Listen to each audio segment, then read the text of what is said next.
You want to change your life? Master your emotions. Control your mind. That's the real battlefield. Not the world, not your job, not your circumstances. It's you versus you.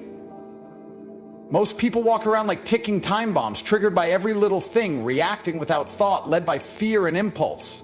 That's why they lose, because as long as your emotions run the show, you're just a passenger in your own life. The man who wins is the one who feels everything but is controlled by nothing.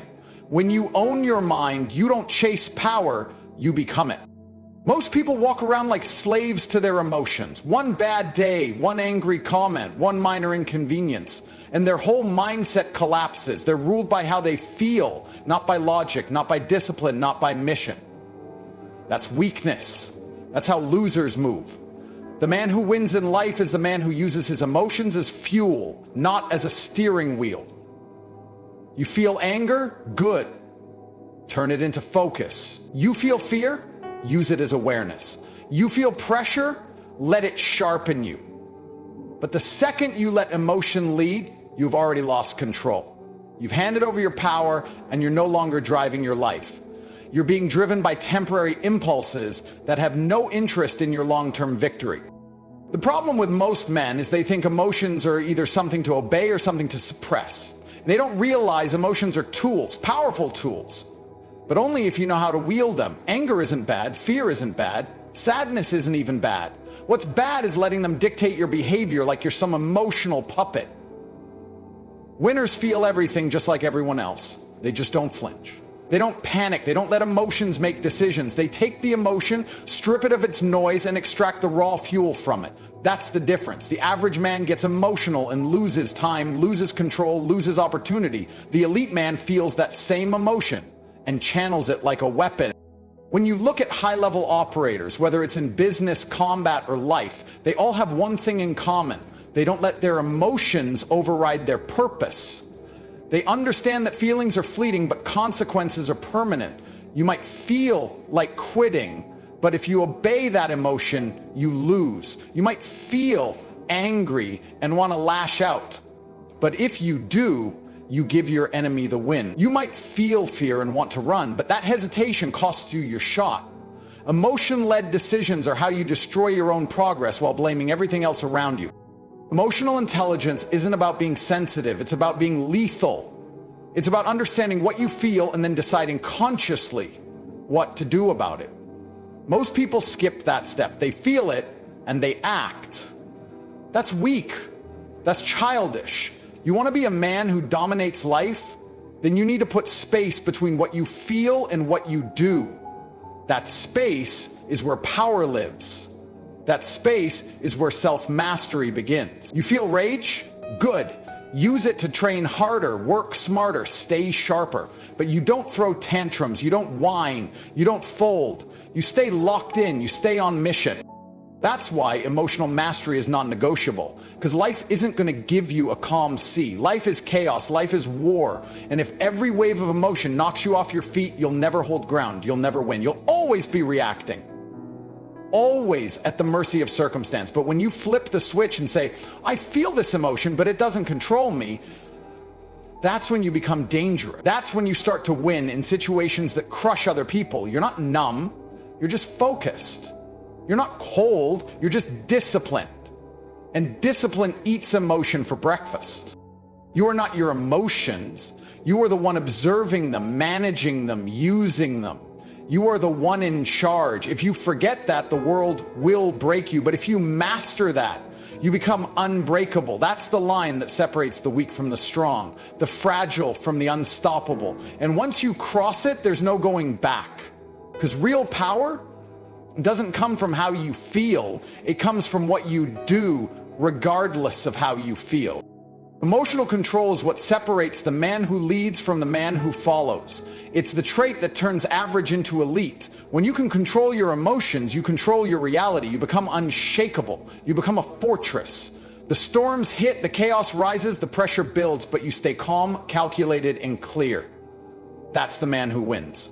He's the man who stays calm under fire, makes better decisions, commands more respect, and owns the room while everyone else is losing their mind. Emotional control isn't just a trait, It's a weapon. Most men out here are ruled by the moment. They get angry and explode. They feel fear and freeze. They get jealous and act irrationally. That's weakness. That's how boys move. That's how you get manipulated, distracted, and destroyed. The man who cannot control his emotional state is vulnerable to anything and anyone. People can bait him, break him, push his buttons, and make him dance like a puppet. You think power is muscles, money, cars, women. No, power is calm. Power is walking into the storm and not blinking. Power is being surrounded by chaos and keeping your mind clear like a sniper. When you control your emotions, you control your reactions. And when you control your reactions, you control outcomes. Because life isn't about what happens, it's about how you respond. You can't stop disrespect, betrayal, loss, or obstacles. They're coming no matter how much you wish they wouldn't. But what you can do is control how you respond to all of it. That's where your power lives. That's where you separate yourself. You don't let your emotions dictate your moves. You let your purpose dictate your moves. Because your emotions change with the wind, but your mission stays the same. People look up to the calm man, the man who doesn't flinch, the man who stays composed when everyone else is panicking. That's the man who gets chosen. That's the man who gets trusted. Because people instinctively follow strength, and emotional control is the highest form of strength. You're not avoiding emotion, you're mastering it. You feel the same things as everyone else, you just don't let it show. You don't let it drive. You don't let it control your voice, your tone, your actions, or your results.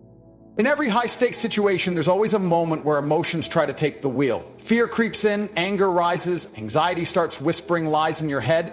That's the test. That's the moment where winners and losers are made. If you give in to emotion, you panic, you lash out, you say something stupid, you make the wrong move, and you lose. But if you master that moment, if you stay calm, breathe, and make decisions based on discipline instead of emotion, that's how you rise. That's how you take control of situations that destroy the weak. Most people think emotional control means suppressing everything and becoming a robot. That's wrong. It means understanding what you feel, not denying it, but keeping it in check. It means owning your emotions instead of being owned by them. When you can sit with rage and still think straight, when you can feel fear and still take action, when you can feel insulted and still move with class, you've reached another level of strength. And at that level, very few people can touch you. Emotional control makes you unpredictable, untouchable, and ultimately unstoppable, because while everyone else is stuck in reaction mode, you're playing chess. You're 3 moves ahead. You're not shaken, you're not thrown off, you're not begging for stability. You are the stability. You become the calm in the storm. And that calmness terrifies people who live in emotional chaos. Control your emotions and you control your world. Simple, ruthless, effective. Your mind is a battlefield, and the first war you have to win is against yourself. Most people are prisoners of their own thoughts. They live inside chaos created by overthinking, self-doubt, fear, and imaginary limits. They believe every thought that enters their head as if it's the truth, and that's why they lose. Because the real truth is this: your mind isn't always on your side. Your mind will lie to you, sabotage you, distract you, and keep you small if you don't take control. Mastering your mind isn't optional. It's survival. You don't win by chance. You win by discipline. You win by mental control. The weak man listens to every thought. He hears you're tired and he stops. He hears you can't do it and he believes it. He hears you're not good enough and he folds. That's not real. That's programming. That's years of soft environments, weak standards, emotional influence, and zero mental defense. But the man who masters himself knows better. He knows he is not his thoughts. He is the commander behind them. He is the force that decides which thought stays and which one gets crushed. The disciplined mind is like a fortress. No lie gets in, no weakness lingers, no doubt survives. Mental control starts with observation. You have to become aware of what you're thinking in every moment. You have to catch the mental patterns that sabotage your focus, your grind, your confidence, because it's not the world that stops you. It's the inner voice saying, why bother, just rest, you'll never make it. That voice has to die. You have to kill that voice every single day until only one voice remains, the voice of execution, of certainty, of purpose. That's how you become dangerous. Not by talent, but by mastering your inner world. every time you hesitate, every time you second guess, every time you get emotional over a thought that means nothing, you give power to the enemy inside your head. And that enemy has one job: to keep you soft, to keep you average, to make sure you never become the man you're capable of becoming. You can either fight that voice or obey it. But don't lie to yourself and say life's unfair when you're the one choosing weakness over control. The game is mental, and the ones who win are the ones who take that game seriously. Mental mastery also means clarity. If you wake up every day without a clear vision, without a reason to move, your mind will eat you alive. Purpose is your compass. It sharpens the mind. It drowns out the noise. When your mind is focused on building, on executing, on becoming the next level version of you, there's no room left for anxiety, for fear, for comparison. But if you let your mind wander, it'll drift into the past, worry about the future, and distract you with nonsense that doesn't serve your mission. You have to chain your mind to your goal and never let it run loose. Controlling your mind isn't about ignoring thoughts. It's about filtering them. It's about recognizing that not every thought is valid and not every thought is yours. Some are planted by culture, by weakness, by the people around you. And if you don't consciously reject them, they'll program your identity. You'll become soft without even realizing it. The mentally disciplined man chooses his thoughts like a warrior chooses his weapons, strategically, intentionally, and without emotion. He doesn't dwell, he doesn't spiral, he locks in, shuts out the noise, and executes. Once you gain control of your mind, you become unstoppable. Because now the world can't use your emotions against you. It can't distract you with drama. It can't manipulate you with fear. Your mind becomes your ally instead of your enemy. You move with purpose, with precision, and with power. And that's when you become lethal, not just to your opposition, but to every excuse and limitation that ever tried to slow you down. When you react, you give away power, you give away control, you let someone else dictate how you feel, how you move, how you think. That's weakness at the highest level. Because reaction is emotion without thought. It's impulse without purpose. It's proof that your inner world is being controlled by the outside world. You've been hijacked, and the worst part is most people walk through life like that every day, always reacting, always chasing peace because they've never built it internally. That's why they break down. That's why they stay average. Because a reactive man is an emotional slave, not a master. You want to dominate, you want to win in life, business, mindset, in every battlefield, then you need to respond, not react. Response is power. Response is the ability to feel everything but act on nothing until you've chosen the most effective path. It's not emotionless, it's emotionally disciplined. When you respond, you slow down time. You look at the situation like a tactician, not a victim. You calculate your move based on outcome, not feeling. That's how kings move. That's how assassins move. Precision over emotion every time. Look around you. Weak men react. They get disrespected and instantly start yelling, threatening, swinging, crying, posting nonsense to social media, trying to prove something. That's not strength. That's emotional exposure. You're showing the enemy exactly where to hit. You're broadcasting your weakness because he understands that not every insult deserves attention. Not every fight deserves your presence. Sometimes silence is the loudest response. Sometimes composure is the deadliest weapon. When you stop reacting, you start owning your mood, owning your decisions, owning your outcomes. You become proactive, strategic, and that's when life starts bending in your direction because you're not wasting energy on nonsense. You're not getting pulled into petty arguments or emotional traps. You're focused on progress, and progress demands clarity, not chaos.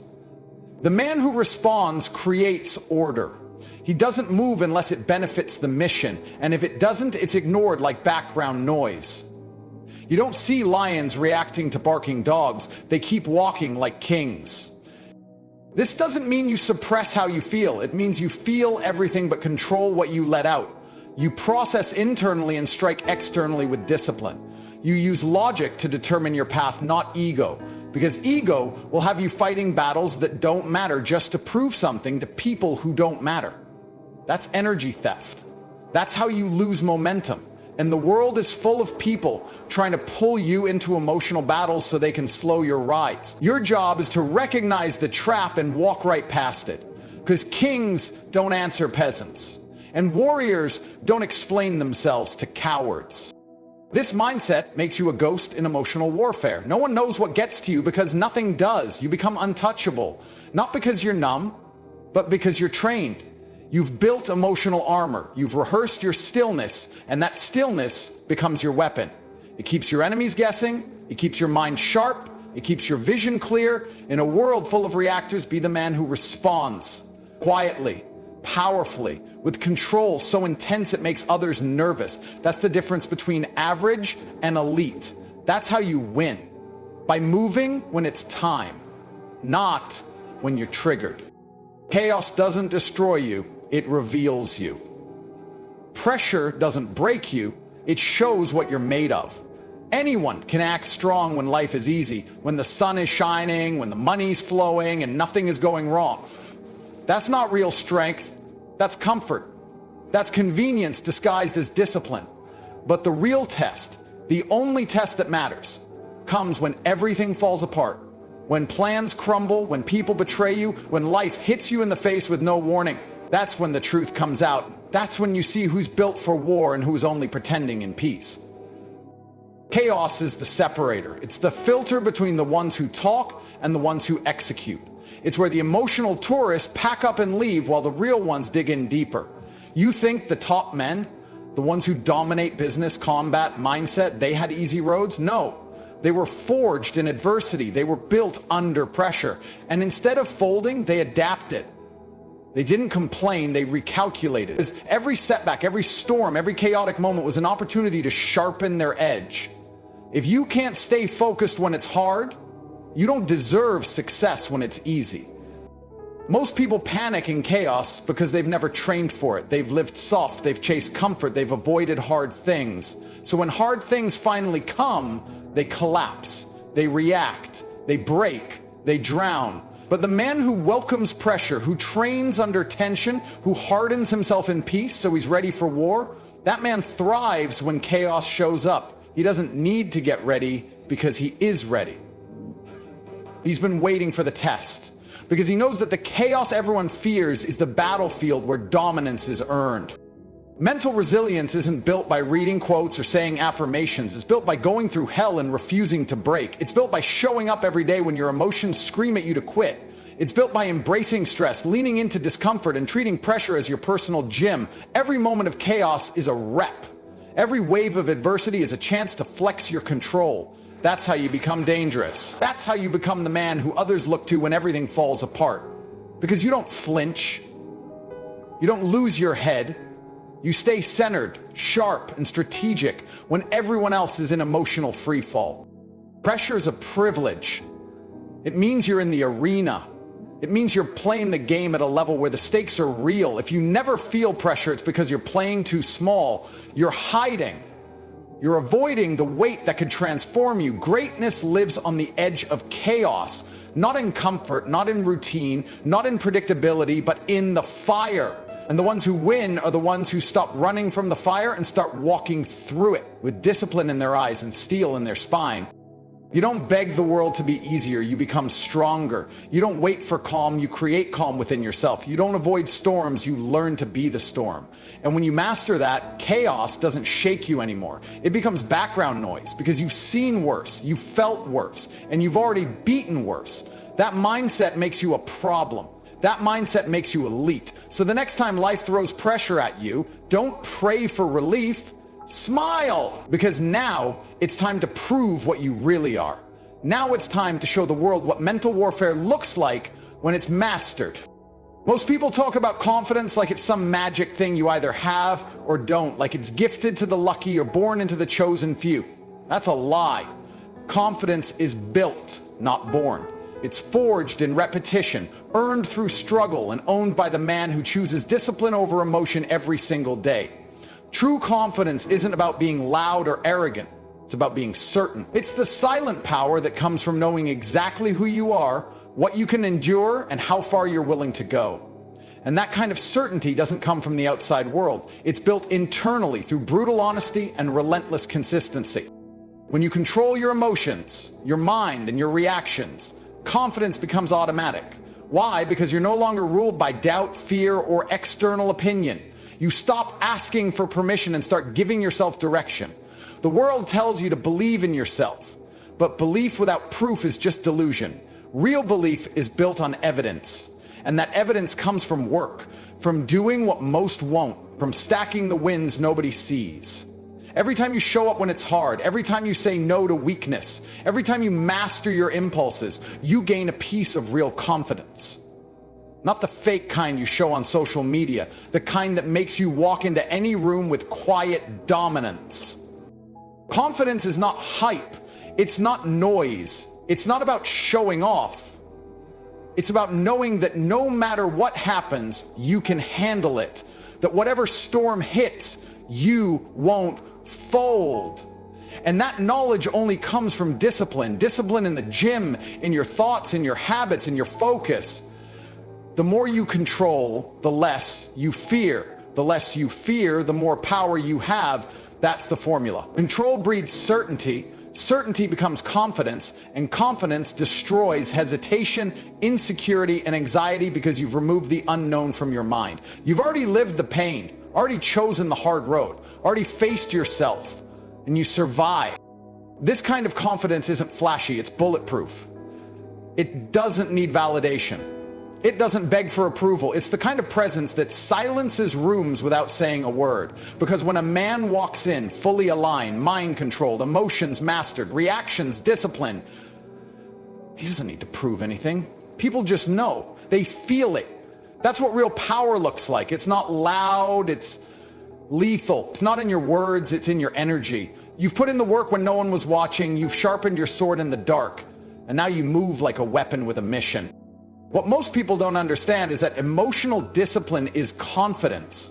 The man who can feel fear and move anyway, who can be insulted and stay composed, who can be under pressure and remain clear, that man radiates power. Because everyone else is reacting and he's choosing. Everyone else is looking outward and he's locked inward. Confidence is rooted in control. You don't need to scream it, you live it. You don't need to fake it, you've earned it. Confidence also makes you unstoppable because it kills hesitation. And hesitation is the killer of momentum, opportunity, and self-respect. When you hesitate, you question. When you question, you weaken. But when you're confident in your mind, your mission, and your moves, you don't stop to doubt, you execute. That's how you build dominance, not through pretending to be confident, but by becoming confident through absolute control of self. So when you master your mind, your emotions, and your reactions, confidence becomes the natural result. It becomes the armor you wear into every battle. It becomes the engine behind every decision. And it becomes the presence that speaks before you do. You don't chase confidence, you become it. You don't search for it, you build it. Day by day, decision by decision, with discipline as your foundation and self-respect as your reward. The real war was never out there, it was always within.